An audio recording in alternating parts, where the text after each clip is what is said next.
ఇప్పుడు ప్రతివారు ఎవరికి వారి అనుభవంలో ఉన్నాం. అనుభవంలో ఉన్న వాటిని గమనించడం, గుర్తించడం, తెలుసుకోవడం సహజమే. సహజంగా అనుభవంలో ఉన్న వాటిని బ్రతకలేము. అప్పుడు ప్రతివారు కూడా తృప్తి ఉందండి, అనుభవంలో ఉందని చూస్తున్నాడు.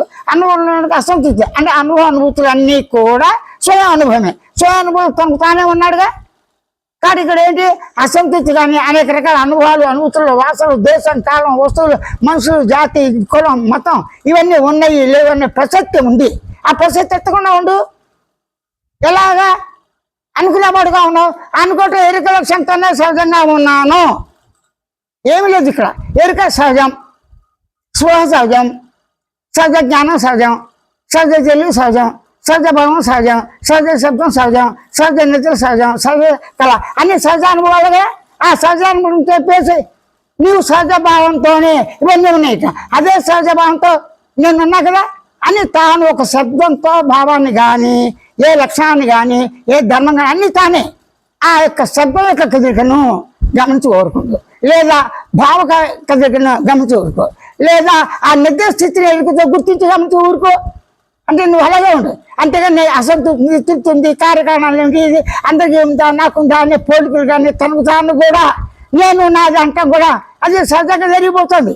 అప్రయత్నంగా ఏ రకమైన పురుషప్రయత్నం లేదు, ఏ రకమైనటువంటి కృషి లేదు, శ్రమ లేదు. ఏమైనా కృషి చేసి నువ్వు సృష్టించావా లేదే? అలాగే దేహాన్ని సృష్టించావా లేదా? నిద్రాకాల మెలకు అవసరం సృష్టించావా లేదే? నేనే శబ్దం సృష్టించావా? భావం చెబుతా ఎప్పుడు ఏది కార్యం అంటే కారణం ఈ ప్రసక్తి ఉన్న అనుకునేవాడు శ్రోత ఉన్నాడు. అయిపోయింది. ఇంకా అనుకునేవాడు ఎలా ఉన్నాడు? శ్రోత. సో ఎలా ఉంది? జ్ఞానంతో. అనుకునేవాడు ఎలా ఉన్నాడు? జ్ఞానంతో, తెలివితో, శ్రోతో, ఎరుకతో గమనించి గుర్తించి తెలుసుకునే లక్ష్యంతో ఉన్నాడు. ఎలా ఉన్నాడు? ఉనికితో అస్థి సత్. ఎలా ఉన్నాడు? చిత్త పదార్థంగా ఎరుకుతో. ఎలా ఉన్నాడు? ఆనందంగా. ఎలా ఉన్నాడు? మౌనంగా, పరిపూర్ణంగా ఉన్నాడు. నీకు స్వయ అనుభవం సహజమే కదా. ఆ దృష్టి ఎంత సహజమో దేవ దృష్టితో సుఖం అంతే సహజం. కానీ ఇక్కడ ఏంటి, మనకి మన్నం చేసే లక్ష్యంతోనే స్వని మన్నం చేయి. నీకు నేను చెప్పక్కరా, ఎవరా నువ్వు ఎక్కడన్నా స్వహం ఉంది నువ్వు చెప్పే ఉంటున్నాను అంటే స్వహం ఉంది అనుభవం కదా. ఉనికి అనుభవం, ఉనికి చిత్తు, ఉనికి సత్తు, ఉనికి ఆనందం, ఉనికి మౌనం, ఉనికి పరిమాణం. అలాగా కాముగా ఊరక ఉండు.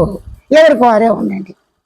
ఇది మాత్రమే నిర్గుణ చైతన్య చెప్పగలుగుతాడు, విజ్ఞప్తి చేస్తాడు, ప్రతిపాదిస్తాడు. ఎవరికి వారే ఊరక ఉండండి.